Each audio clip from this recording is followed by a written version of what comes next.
Today, I'm going to be talking to you guys about the implementation of damage resistance hamstring training. So we're going to have a little bit of a look and see the processes that we take, the processes that we've seen from an evidence-based point of view in the research, and then also have a look at a few progressions as well.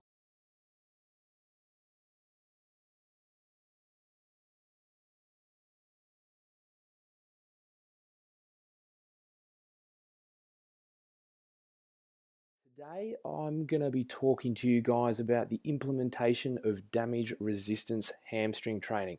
So we're going to have a little bit of a look and see the processes that we take, the processes that we've seen from an evidence-based point of view in the research, and then also have a look at a few progressions as well. So one of the main things we're going to start with is the structure and makeup of the hamstring group. We're going to touch on this. I'm thinking that most of the people listening to this are going to be pretty upskilled when it comes to their anatomy, so I'll just breeze over that.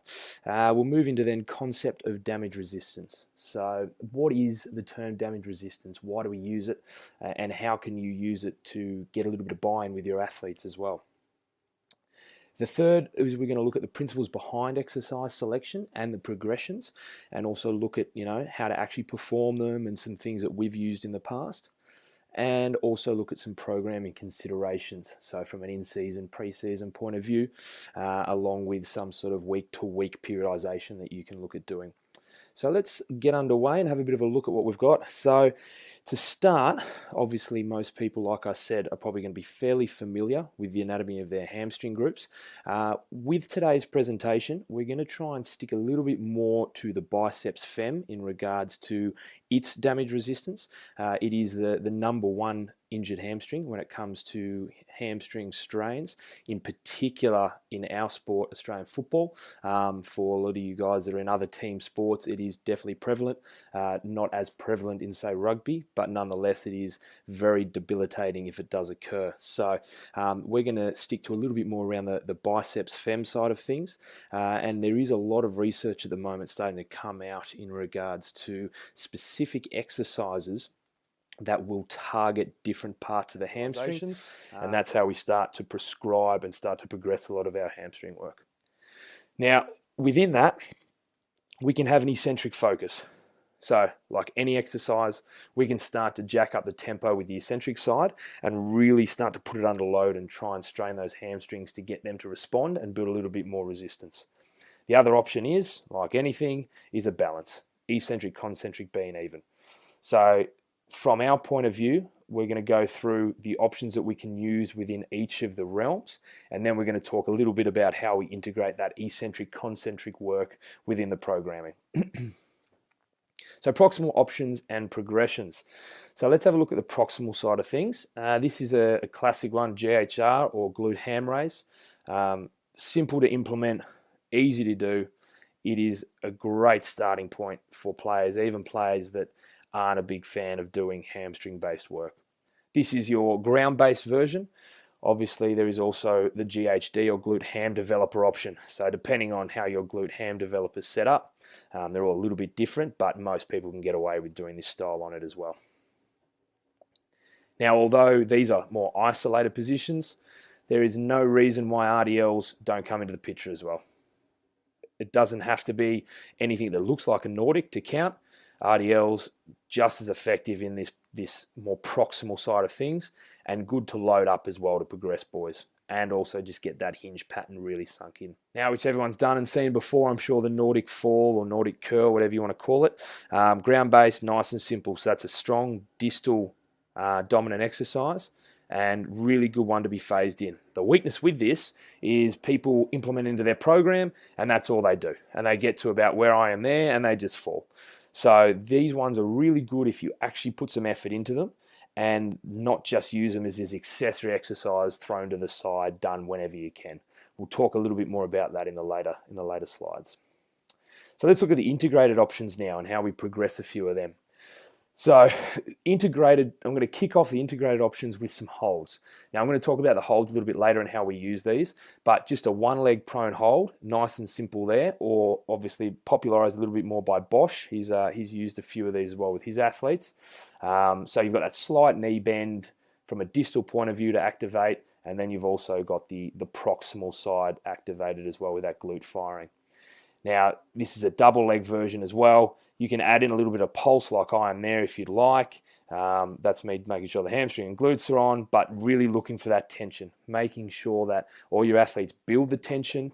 If they need to reset by pulsing, going down to try and squeeze the glute, do so. Now, based off the GHD, this is our first progression into a razor curl. So you can see those thigh pads sitting that mid-thigh position makes it significantly easier to get out.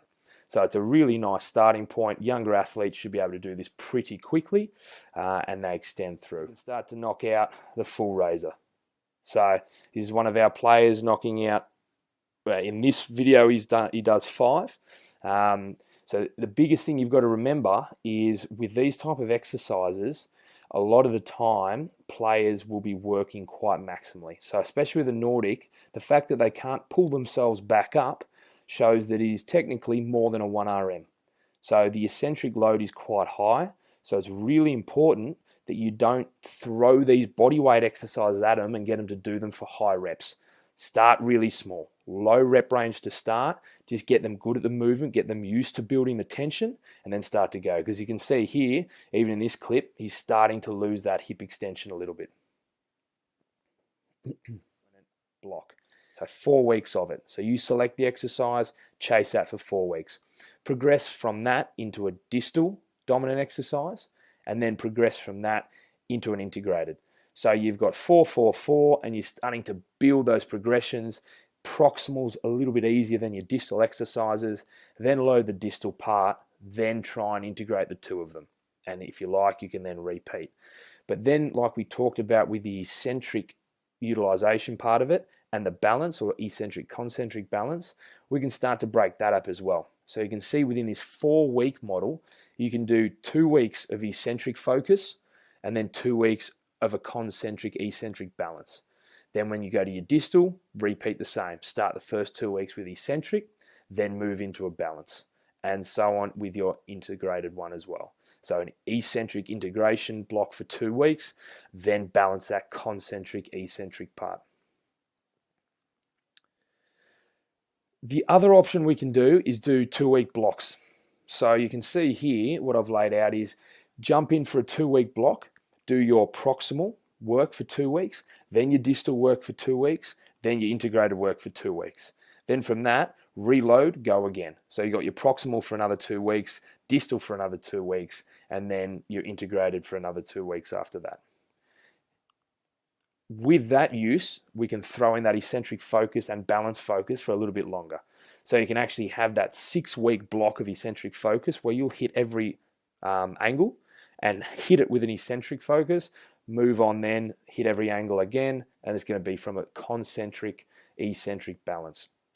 There's no right or wrong with this in regards to progressions as far as rules go, but what I have found is, like anything and like a lot of loading schemes you do with global movements, is trying to get that eccentric bulk or that eccentric volume at the start is really good for their strength work later on. So using that eccentric focus early in the programming or early in the pre-seasons, really good way just to build that damage resistance and get them prepped for moving into the next blocks. Thanks for watching this highlight clip. If you want to watch this entire presentation, head over to strengthcoachnetwork.com, and for $1, you can try out the whole site for 24 hours, no strings attached, and get access to this presentation and hundreds more just like it.